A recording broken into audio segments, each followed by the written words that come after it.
It's cold out here. We ready? Okay, that's hot. That's a hot tamale.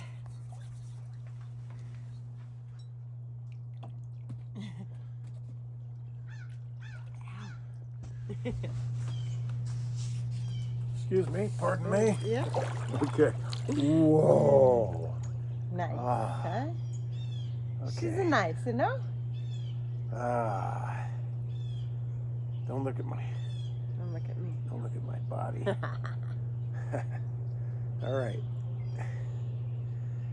You know, what I want to talk about today is a kind of a moral, ethical conundrum. You know what I want to talk about? What I want to, what precipitated this discussion was a TV show that we saw last night. I would love to be able to say, I know I haven't seen that. I don't watch TV, but Oh, well. we watch TV. Sometimes. So, some TV. Not a ton, but Yeah.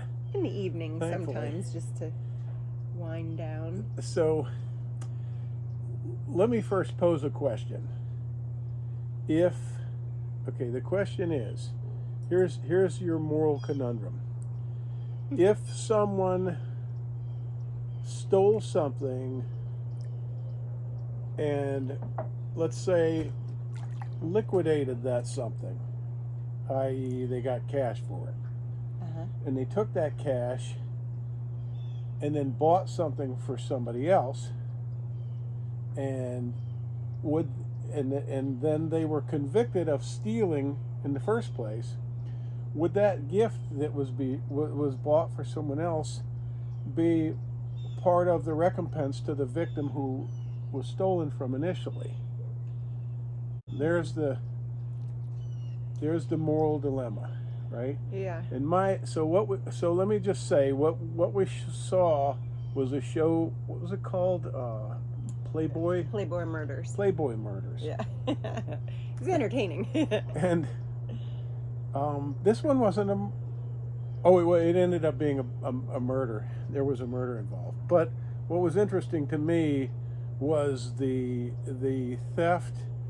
And it was like a Ponzi scheme. This guy had a Ponzi scheme going and was making millions of dollars, billions maybe, and then spending it on this Playboy bunny. Well, yeah, and you didn't know in the beginning that he had a Ponzi scheme, and everybody thought that he was a rich investor. Right. And just killing it. I mean, he was... Like, she had no idea, probably. Right. And he wouldn't... That's not something he was proud of. I'm sure that he was scamming people. He was proud that he was making bank. But I'm sure, like you said, he didn't tell her. And maybe he didn't really know he was scamming. So anyway, the FBI, the cops, everybody got involved, and the whole story centered around the fact that she had these ill-gotten goods. Jewels and cars and houses. And then we started talking about that, and I said, when they started saying, well, we're gonna give it back to the victims. We're gonna take that jewelry that he gave. So he gave her a necklace that was a replica of the necklace in Pretty Woman. Yeah. And it was worth $250,000, and all kinds of tennis bracelets and rings and pendants and things that equated to, and cars, over $1 million easily. Yeah, or millions of dollars. Yeah. And the authorities wanted that money back because he was operating a Ponzi scheme, and they wanted to liquidate that money because a lot of people had lost their life savings and give it to those victims, right? Right. And my thing was this: okay, that guy stole money, true, right? And he then bought things, and then he gifted things to this girl. Well, she was in a relationship that I would call, what do you call it? Transactional. Transactional, right?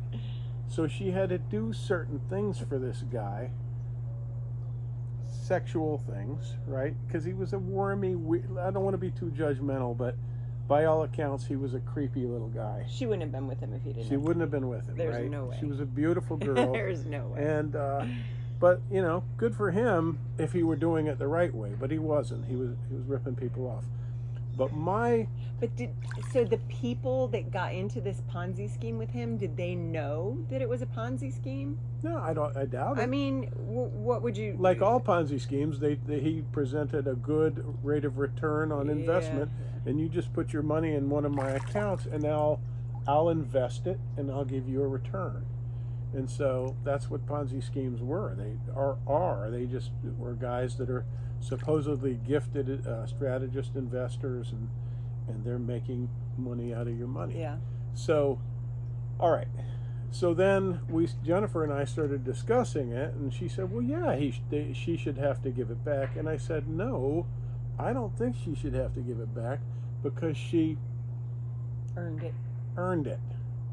She worked she for didn't it. know. She didn't know. But what I was thinking was, she was kind of in that lifestyle, like the kind of.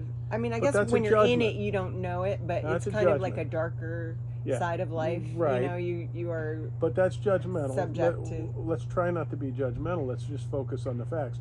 She earned the money from him. Whether he stole it or not is. Well, he didn't say he was going to pay her for whatever she was doing. He gave her these gifts. I guess we could. So I guess I don't we could know that she earned it. I guess so. What is right and what is wrong? I guess for me, morally, I could cut to the chase and just apply it to myself. Just model it in my own life. If someone stole, and it doesn't matter how big or small, it's right is right, wrong is wrong. Yeah. Right? Someone stole my some money from me. Say I had a safe and I had some money in it, and they came and stole it from me, and then they went out and had sex with a prostitute and paid her with that money. Mm-hmm. Right? Mm-hmm. Is she then liable to give me my money back, or is that her money because she performed a service? It's a different thing. You can't. No, really it's not. Track that. No, it's not. No, it's not. This guy has no money. All of a sudden, he's got a bunch of money and he's paying hookers. He stole that money for. Yeah, but you can't track. So the money that he spent at the grocery store, do you get that back? So it's like reparations, right? Yeah. Another ridiculous thing. I just don't. So what I'm saying is, okay, if someone came and stole my car out of my driveway. Wait, now I'm arguing the opposite side that I was arguing before. It's interesting, isn't it? Someone comes and steals my car out of the driveway. They take it and they sell it to somebody for $500. Okay, the police go there and say, we had a report that this was a stolen vehicle. The guy says, no, I don't know anything about that, but it's mine because I bought it. Well, then and there, anybody would conclude, well, you're a freaking idiot because you bought something that's specific. Well, you wouldn't have the. You need the registration. It has a VIN number. All that's traceable. You specifically received a stolen piece of property, right? And you would kind of know, right, that things were not up and up. Now, say that guy before the cops got to him, he resold that car and took that money and again paid for a hooker. So that guy would be liable, in my opinion. I'm not a lawyer.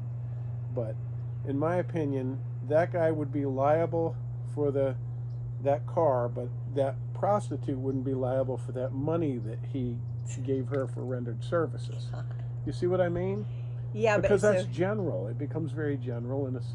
So basically, what you're saying is that this Playboy bunny was his prostitute, and he was paying her with stolen money. Most definitely, he wasn't paying her with money. He was.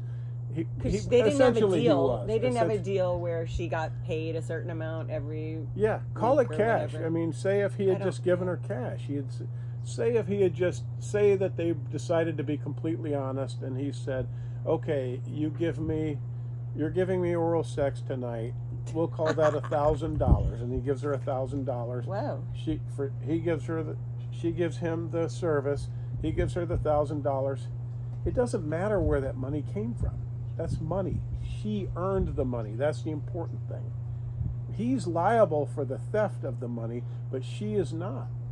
Unless she stole the money with him, which she clearly did not, right? Let's just say she cleans his house. And his pipe. And sews his shirts up. Or his socks, sorry. Yeah, okay. So she's his domestic goddess. Yeah, either way, she's rendered a service and she's received financial compensation for that. That's just like the reparations thing. Like somebody's great-great-great-great-grandfather owned somebody else's great-great-great-great-grandfather. How does that translate to you and I, the great-great-great-grandchildren, and other people who were great-great-great-great-grandchildren of the slaves? It doesn't. Like, first of all, I may have come over from Finland 50 years ago. Or like your friend Anders came from Norway, our friend. And he didn't have any part in slavery, and nor did his great-great-grandparents. And that's all ridiculous. And who pays who what? So it's just a futile exercise. Or an exercise in futility. Where did we get with all this?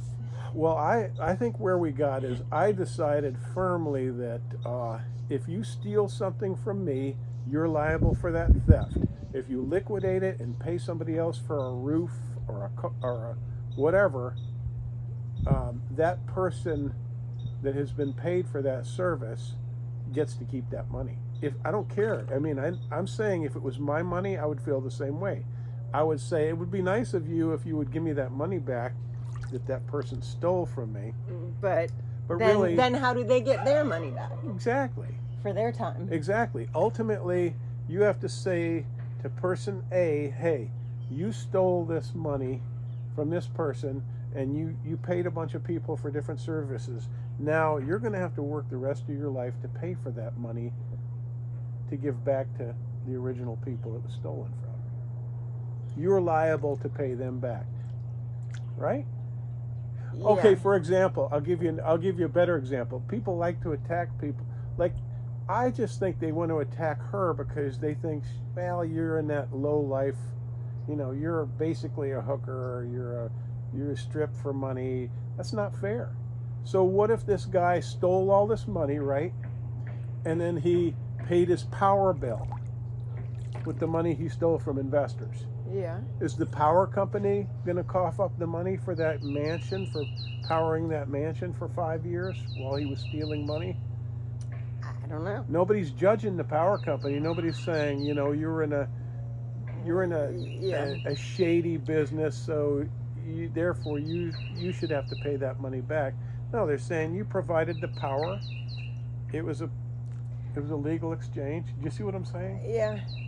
But also, I don't know enough about the Ponzi things, but it seems like you would know that there's something off about this investment that you're making. Like, it's too good to be true, maybe. I don't know. Exactly. So I don't think you're saying there's not culpability, but there's one person responsible. There's responsibility for a lot of different entities there. Yeah. But I like to take things like that and break them down to the basics and kind of, as I call it, model them out. So basically, if you stole something from me, then you sold it and got money, or if you stole money from me and then you paid somebody for services, it doesn't matter whether you paid them with this money or that money or money you legally earned. Yeah. Those people were paid for their services. That's separate and apart from whatever shady crap you did. Just like the slavery thing. I don't know anybody, they say, well, maybe your great-great-great-great-grandfather owned slaves. I don't know that. I don't know that it is a fact. I don't know that it isn't a fact. I know that my people came over during the potato famine, whenever that was. And you know what I mean? It's just, you can't hold on to that lineage. You just have to say, there's no way to really, in the end, know. So what do you think? You let us know in the comments below. I think that, I've said it. So what do you think? I just need more information. No, you don't. And okay, so... Well, it's just like you said, the guy's paying for so much different stuff. Why does it have to go back on her and her things? Yeah. Well, because he spent millions of dollars on trinkets. Well, again, and you can track that stuff. Again, they're just looking at her because she's an obvious figure. This guy went to grocery stores and bought food. He went to restaurants and bought food. Exactly. He paid his power bill. Yep. None of those entities are being held responsible. But the sexy playmate who gave him oral sex, that dirty whore, she needs to pay. Yeah. That's not fair. Yeah, I don't think it's right. Yeah. I don't think it's right. I agree. I don't think it should be predicated on the color of your skin, your sex, what kind of business you're in. I think right is right and wrong is wrong. I don't think we should have different accountability for people on different socioeconomical levels.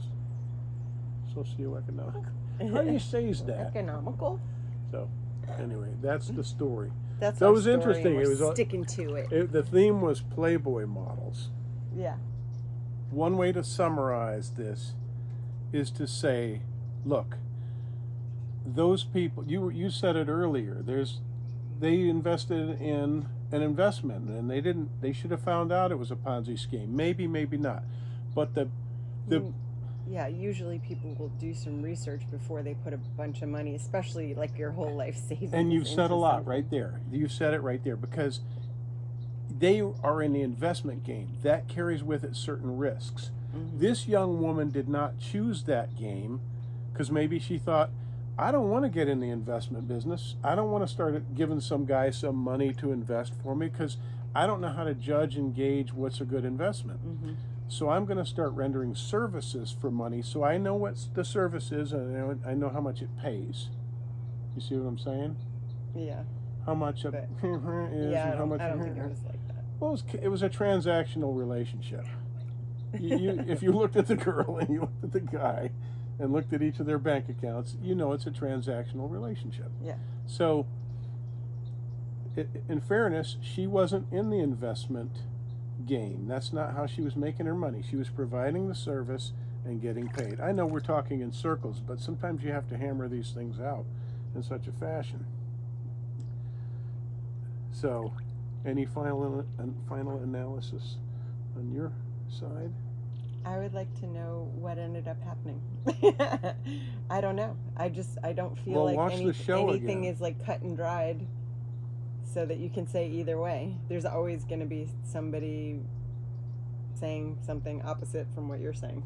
Well, I think it's pretty cut and dried, and I think each situation is different. Like I said, if you steal some physical thing from me and that physical thing is still there, right? And I own it. Like if you stole the family heirloom and I could prove that I own it, look, it's in all my photographs from my childhood. That's my family heirloom. The person that paid for it needs to give it back because they didn't do enough research. They didn't buy it from the right person. That's a misfortune for that person. I feel bad for that person, right? But if it's a car, that's a different thing. You're an idiot if you buy a car for $500 and don't ask for the paperwork trail. Yeah. Right? Yeah. So again, if it's somebody comes and pays you for a roof to do labor and put a roof on your house or provide sexual services, anything like that, you've been legitimately paid. It doesn't matter where they got the money. If they were a hitman and they killed somebody for the money, is the dead person going to get some money back from you, the person that was paid for a service? Is this too far going? God, I'm so confused now. Well, you don't need to be because it's pretty simple. If you keep it simple, that's just what it is. If somebody steals something that's a traceable, static thing that's always the same and gives it or sells it to somebody else, it's still your belonging. If somebody steals that traceable thing from you and then sells it to somebody else and has liquidated and has cash in their hand, there's nothing that can, which dollar goes to which thing. You know what I mean? The person that's doing the stealing needs to pay up. Exactly. And that's exactly where we're both, that's where I think where we agree is that the person is culpable, the thief is culpable, not the person that comes along next and provides services to the thief. Yeah. Yeah. Makes sense. Just like if he stored he robbed Fort Knox and sold a bar of gold to pay for a storage facility for all that gold. right? Mm-hmm. He sold the gold. He didn't give the storage facility owner a bar of gold. He gave him money that he got from selling a bar of gold. Right. If they can go in that storage facility office and locate a bar of gold, then that goes back to Fort Knox. Yeah. It even has a serial number on Yeah. it.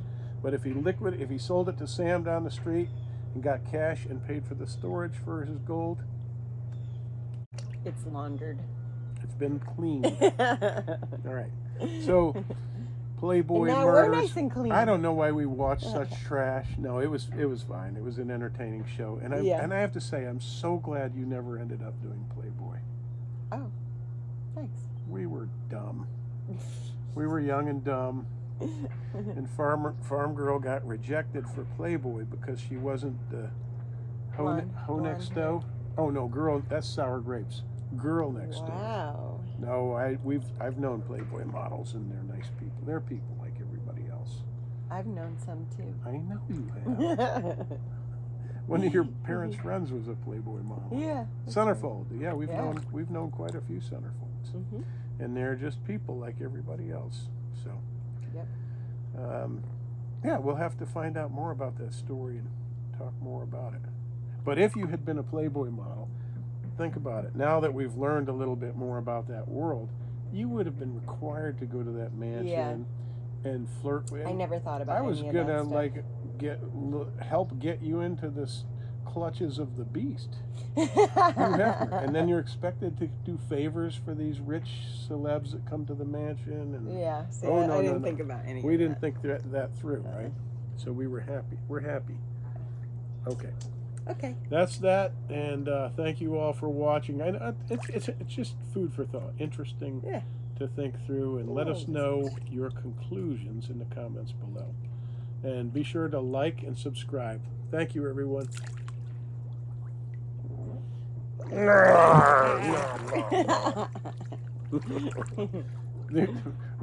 Let's have a happy ending to this story. Let's do that.